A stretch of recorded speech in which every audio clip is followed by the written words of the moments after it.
Hello दोस्तों, welcome to inclusive study centre. इस video में आपके सामने यूपी पीसीएस प्री 2024 का जो रिजल्ट है, इसके बारे में एक अपडेट मिली है। कब तक आ रहा है इसके बारे में बात करेंगे। कट ऑफ कितनी जा सकती है और इसके बारे में बात करेंगे। और अगर आपको 2025 का प्री देना है या आरओ एआरओ देना है, उसकी क्या स्ट्रेटजी होनी चाहिए उसके बारे में बात करेंगे। तो आइए स्टार्ट करते हैं। वीडियो को प्लीज़ इनको शेयर करें, सब्सक्राइब करें, सपोर्ट करें। मैं आपको उससे पहले एक इन्फॉर्मेशन देना चाहता हूँ कि जो मैंने पिछले वीडियो में थोड़ी सी गलत इन्फॉर्मेशन आपको दे दी थी, उसके लिए मैं आपके लिए सॉरी कहना चाहता हूँ। तो वो जो इन्फॉर्मेशन मैंने आपको दी थी, वो मैंने ये कहा था कि आरओ एआरओ का जो प्री का एग्ज़ाम है, उसकी संभावना आपकी अप्रैल और जून में है। तो मैंने आपको जो रेशो बताया था ना, अप्रैल और जून वाला, वो बताया था 60/40। एक्चुअल में ये उल्टा है। जबकि 60% चांस आपके अप्रैल के हैं, 40% चांस आपके अप्रैल के हैं और 60% चांस आपके जून के हैं। ये मुझसे थोड़ी सी मिस्टेक हो गई थी बात करते समय, तो इसके लिए मैं आपको माफ़ी चाहता हूँ। एक्चुअल में क्या है कि मुझे इसके बारे में अपडेट मिली थी, तो मैंने आपको इसके बारे में बता दिया। मैं कोई कोर्स लॉन्च नहीं करता हूँ, ना कोई टेस्टरी लॉन्च करता हूँ। मेरा कोई इसमें सेल्फ इंटरेस्ट नहीं है कि अप्रैल में एग्ज़ाम हो जाए और इससे मुझे कुछ पैसे वैसे कमाने हो। तो मेरा कहने का मतलब यही है कि जो मुझे अपडेट मिली थी, वही मैंने आपको बताई है।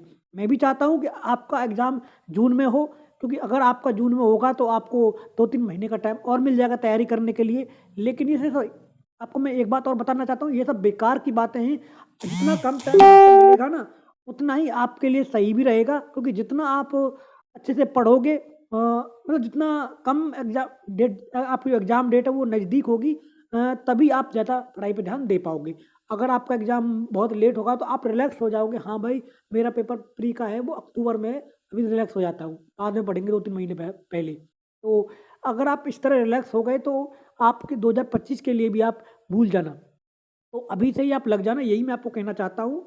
तो एक बात और कहूँगा मैं आपको कि जो आपका जो प्री का एग्ज़ाम है 2025 का, वो भी आपका थोड़ा-सा लेट भले है, लेकिन अगर इतना लेट है तो आपको उसके लिए अभी से थोड़ा-सा तैयार होना पड़ेगा। ज़्यादा भी नहीं तो थोड़ा-सा मेहनत ज़रूर कर लेना। पीवाईक्यू आप कर सकते हो वहाँ से। अगर आपको पीवाईक्यू की कोई किताब चाहिए तो मेरे पास टेलीग्राम ग्रुप है इंक्लूसिव स्टडी सेंटर, यहाँ पर आप बायो में लिंक @राजकुमार चौधरी 1 आप मुझसे हिंदी और इंग्लिश में मेंस की मटेरियल में मेंस की जो पीवाईक्यू की जो किताब है वो आप ले सकते हो।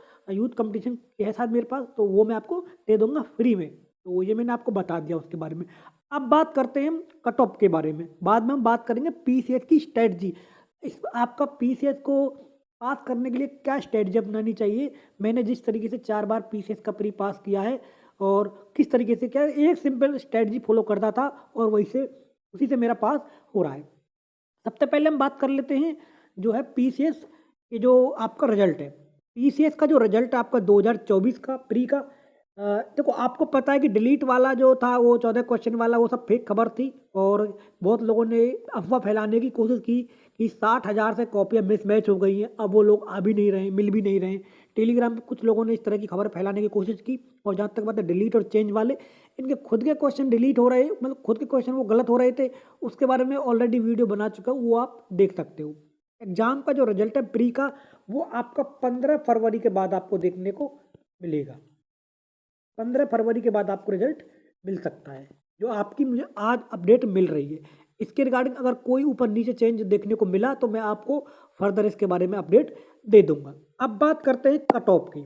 कट ऑफ के बारे में आपको ऑलरेडी पहले ही बता चुका हूँ कि कट ऑफ कितनी जा सकती है आपकी। कट ऑफ के देखो कई सारी चीज़ों पर डिपेंड कर रहा है। सबसे पहले तो नंबर ऑफ वैकेंसी आप देखिए। इस बार मैं बहुत दिन पहले से कह रहा हूँ कि नंबर ऑफ वैकेंसी आपकी, ये आप जो है 950 से लेके 1000 के बीच में है। लेकिन कुछ ज़्यादा ऑथेंटिक आपको मैं अपडेट बताऊँ, 960 के आसपास कर वैकेंसी है इस समय।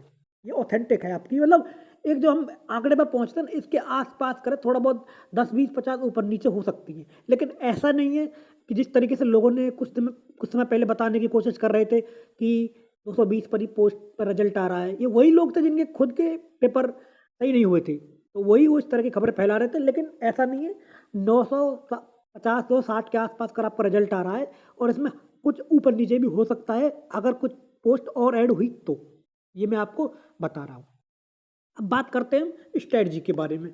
2025 के लिए क्या स्ट्रेटजी आपको अपनानी चाहिए अगर आपको प्री पास करना है तो? मैं आपको एक बात कहूँगा ये कि आप बस 2-3 चीज़ 2-3 सोर्स को क्या कहते हैं लागू करना अगर आप आराम से प्री पास करना चाहते हैं तो। जैसे कुछ लोग कह रहे हैं कि घटना चक्र लूसेंट का टाइम गया, ऐसा बिल्कुल नहीं है। आप अगर पेपर को अच्छे से एनालिसिस करोगे ना, बस इतना है कि पहले वो वन लाइनर फॉर्म में क्वेश्चन आते थे, अब वो ऑप्शन में ऑप्शन आ गया है। इस तरीके से हो गया है। 40 से 50 क्वेश्चन आपको डायरेक्ट घटना चक्र और लूसेंट से आसान क्वेश्चन आपको देखने को मिलेगा। पीवाईक्यू बहुत इंपॉर्टेंट है, बिना पीवाईक्यू के आप पेपर को पास नहीं कर सकते हो, ये आप ध्यान रख लेना है।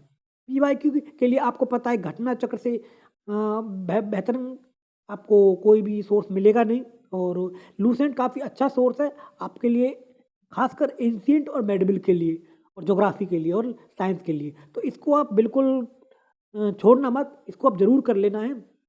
जहाँ तक कई बात है करंट अफेयर की, करंट अफेयर के लिए बहुत सारे लोग कंफ्यूज हैं। कुछ लोग कह रहे हैं डेली का पढ़ना चाहिए, कुछ लोग कह रहे हैं कि अब बहुत सारे लोग क्या है कि एक-एक इन्फॉर्मेशन को इस तरह से बताने लगे हैं जो आपको इतनी सारी इन्फॉर्मेशन याद नहीं हो पाएगी। एक बात ध्यान रखना, करंट अफेयर के 30 से 35 क्वेश्चन आते हैं।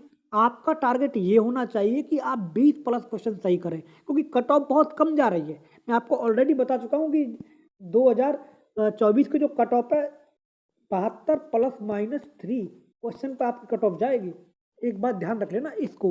तो इतने क्वेश्चनों के लिए आपको ये नहीं है कि 35 में से 35 क्वेश्चन, 40 में से 40 क्वेश्चन करंट अफेयर के सही करने, तो आपका ये है कि 15-20 क्वेश्चन सही हो जाएँ, लेकिन उसके लिए आपको सिर्फ 2 सोर्स का करना है। पहला है मंथली मैगज़ीन, कोई भी आप मंथली मैगज़ीन यूज़ कर सकते हो, चाहे इनसाइट का कर सकते हो, चाहे विजन आईएएस का कर सकते हो, कोई किसी भी कोचिंग का कर सकते हो, लेकिन ऑथेंटिक सोर्स का करना। इसके अलावा आप जो फाइनल मैगज़ीन आती है घटना चक्र की ई दृष्टि वाली अ आँख वाली, तो उसको आप कर लेना और घटना सार को कर लेना। लेकिन मोस्टली जो लोग उसी पर डिपेंड रहते थे ना कि हम घटना चक्र की जो करेंगे लास्ट वाली और घटना सार करेंगे, तो उस पर क्या कहते हैं क्वेश्चन नहीं आ रहे हैं। तो उससे क्वेश्चन आते तो हैं लेकिन बहुत कम आते हैं। हमको ऐसा लगता है कि क्वेश्चन ये हमने पढ़ा है लेकिन वहाँ से पूरा नहीं मिल रहा है। तो उसके लिए आपको मंथली मैगज़ीन पढ़नी पड़ेगी। मेरे हिसाब से विजन विजन की जो मैगज़ीन है वो काफ़ी अच्छी है। आराम से ये आपको टेलीग्राम ग्रुप पर और दूसरी जगह पे आराम से मिल जाती है और अगर आप इसको पीडीएफ फॉर्म में लेना चाहते हैं तो टेलीग्राम पे मिल जाएगी और अगर आपको वैसे लेना चाहते हो तो वैसे भी आपको मार्केट में मिल जाएगी, तो आप उसको ले सकते हो। जहाँ तक गाइस स्टैंडर्ड बुक की है, स्टैंडर्ड बुक के लिए आपको 2-3 किताब पढ़नी है। पहला पढ़ना लक्ष्मीकांत पॉलिटी के लिए, क्योंकि 20 के आसपास क्वेश्चन आते हैं। दूसरा पढ़ना एनसीईआरटी ज्योग्राफी के लिए 11th-12th, इसके अलावा और कोई एनसीईआरटी मत पढ़ना है। जहाँ तक गाइस बात है हिस्ट्री के लिए आपको स्पेक्ट्रम पढ़ना है मॉडर्न इंडिया के लिए, और एंशिएंट और मेडिवल के लिए और साइंस के लिए, इन्वायरमेंट के लिए, इनके लिए आपको घटना चक्र और लूसेंट पढ़ना है। यहाँ पर आपको ज़्यादा कुछ नहीं करना है। तो ये मैंने आपको सारी अपडेट बता दी है और आरओ एआरओ का जो एग्ज़ाम है आपका, उसके बारे में भी चीज़ें क्लियर होने लगी हैं और 600 प्लस पोस्ट पे आपका इस समय रिजल्ट आने की उम्मीद है आरओ एआरओ की। ये चीज़ें जो मुझे इन्फॉर्मेशन अब तक थी वो मैंने आपको बताई है कि इस तरह से प्लीज़ चैनल को शेयर करें, सब्सक्राइब करें, सपोर्ट करें। किसी भी अगर आपको कोई क्वेरी है तो बायो में मेरा लिंक है @राजकुमार चौधरी 1, आप मुझसे कोई भी क्वेरी पूछ सकते हो। धन्यवाद गाइस, नमस्कार।